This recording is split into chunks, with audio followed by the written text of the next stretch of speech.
திமுக dudes, நான் உங்களை கழுவி ஊற்றுவேன்னு நீங்கள் நினைக்காதீங்க. எல்லா வீடியோலையும் உங்களை நான் கழுவி தான் ஊற்றிட்டுருக்கேன். நான் எப்படின்னங்க கழுவி ஊற்றுறது? உச்சநீதிமன்றமே காரி துப்பி இருக்குது.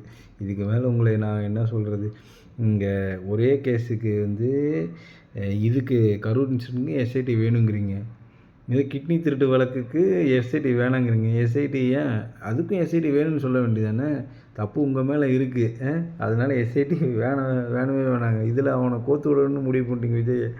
அதனால் நான் 20,000 பேர் வேணா வரட்டும், 2,00,000 பேர் வேணா வரட்டும், பாதுகாப்பு கொடுக்க வேண்டியது உங்களோட கடமை. இப்போ அசம்பாவிதம் நடக்க போகுதுன்னா, பெரம்பலூரில் பண்ணாங்க இல்லையா?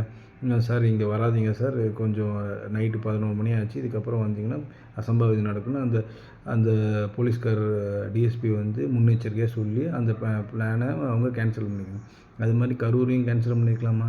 இப்போ இங்கே நடக்கணும், எங்களுக்கு காரி துப்பணும், நான் இந்த மாற்று சக்தி எதுவுமே வரக்கூடாது. நீங்களே உட்காந்து உங்கள் அப்பன், உங்கள் தாத்தன், உங்கள் பேரன், உங்கள் பேத்தி எல்லாம் ஆண்டுக்கிட்டே இருங்க. கேட்டால் சமூக நீதின்னுங்க. நல்லா இருக்குது டூட். மக்கள் தன் வறுமையின் காரணமாக 900 பேர் கிட்னியை விற்றுருக்காங்க. இதுதான் உங்களோட ஆட்சியோட அலங்கோலமான ஆட்சிக்கு இதுவே தான் சாட்சி. அதை பண்ணுறது திமுக எம்எல்ஏ, அதை பிரெயின் வாஷ் பண்ணி கூட்டிகிட்டு போகிறது திமுககாரன், திமுக பேச்சாளர் ஒருத்தன். இங்கே எப்படி இருக்குது? ஏன்னா உங்கள் ஆளுங்க பாதிக்கப்பட்டால் நீங்கள் எதுவும் பண்ணாதீங்க, கள்ளக்குறிச்சிக்கு போயிடாதீங்க, ஏர் ஷோ நடத்தி 5 பேரை கொல்லுங்க. கேட்டால் நாங்களாம் தற்குறின்னுங்க.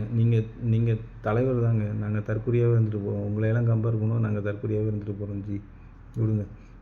அரசியலில் சேரணும்னா 4 கேஸ், திமுக எம்எல்ஏவாக இருக்கணும்னா 4 பேரை பாலியல் வன்புணர்வு செஞ்சுருக்கணும், இல்லை 40 பேர் செயின் அறுத்துருக்கணும், இல்லை ஒரு பெரிய ரவுடியாக இருக்கணும்.